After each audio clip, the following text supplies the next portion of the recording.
বঙ্গভূমি news, মানুষের সাথে, মানুষের পাশে।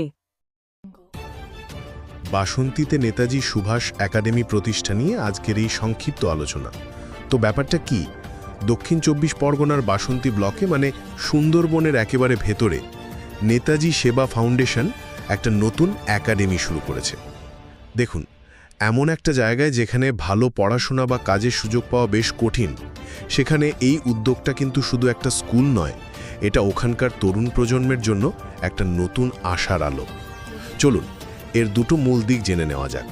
প্রথমত, এই উদ্যোগের আসল শক্তিটা হলো এর পেছনের মানুষগুলো।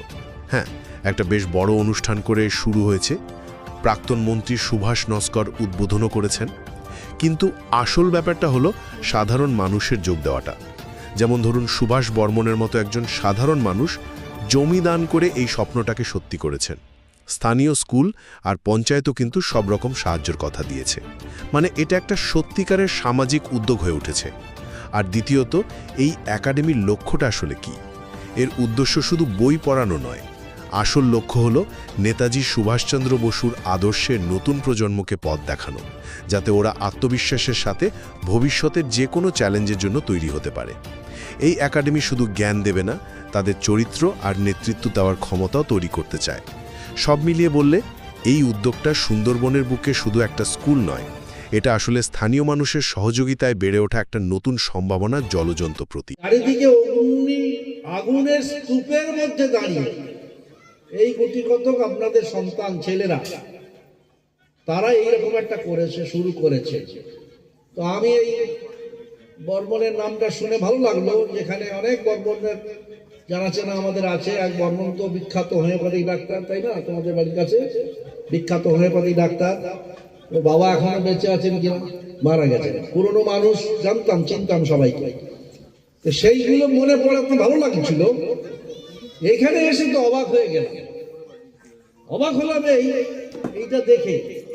তখনই ভাবলাম, এটা তো কেউ দয়া করে দেয়নি, এটা সরকার দয়া করে দেয়নি, কোনো প্রতিষ্ঠান দয়া করে দেয়নি। তাহলে এর পিছনে কতিপয় মানুষের দান আছে। সেই কতিপয় মানুষটি পিছনে বসেছিল। আমরা তাকে আলোতে আনতে পারিনি, অন্ধকারে রেখেছিলাম। এইটা যেন ভবিষ্যতে না করি আমরা, এইটুকু মাথায় রাখতে হবে। ওনার মতো সেই পুরনো মানুষ, কতটুকু পড়াশুনো উনি করেছেন, কিন্তু তবু ওনার মাথায় ঢুকেছে যে আমাদের ভবিষ্যৎ সন্তান সন্ততি যারা, তারা অন্তত এরকম একটা জায়গায় একটু শিক্ষা আলো তারা পাবে, এটা প্রথম ঢুকেছে। আর এখন জমি মানে কি? জমি সম্পত্তি নিয়ে একটা রাজ্য উল্টে যাচ্ছে, সরকার উল্টে যাচ্ছে এই জমির ব্যাপার নিয়ে। সুতরাং সেই জমি, সেই ভূমিদাতা, তিনি আমাদের সকলের মাথা, সকলের ওপরে আছে।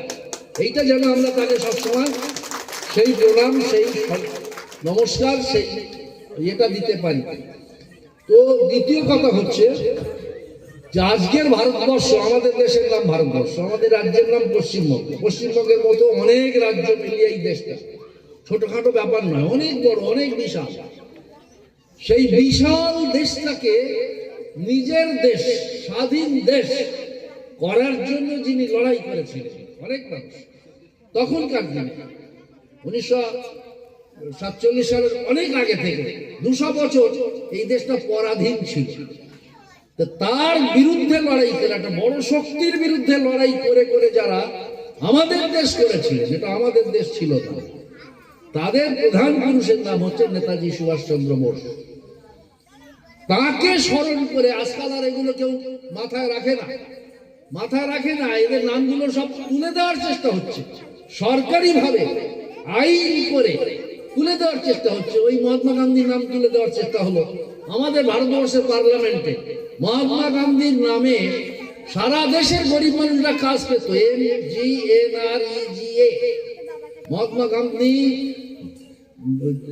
Rural national employment guarantee scheme, সেটা তুলে দেওয়া হচ্ছে, নামটাই তুলে দেওয়া হচ্ছে। তাহলে জানি না আমাদের দেশের সরকার একদিন হয়তো নেতাজির নামটা তুলে দেবে কিনা জানি না। যারা অতীত হয়ে গেছেন তাদের একদম চিরতলে বঙ্গোপসাগরে ভাসিয়ে দিতে চাচ্ছে। এইরকম একটা সন্ধিক্ষণে দাঁড়িয়ে যারা নেতাজির নীতি আদর্শ, তার দেশপ্রেম, স্বাধীনতার আন্দোলনের পটভূমিকায় তার কর্তব্য, দায়িত্ববোধ, এইগুলোকে স্মরণ রেখে একটা শিক্ষা প্রতিষ্ঠান নেতাজি একাডেমি এই নামকরণ করে যারা করছেন তাদেরকে আমি অন্তর থেকে শুভেচ্ছা, অভিনন্দন, ভালোবাসা জানাচ্ছি।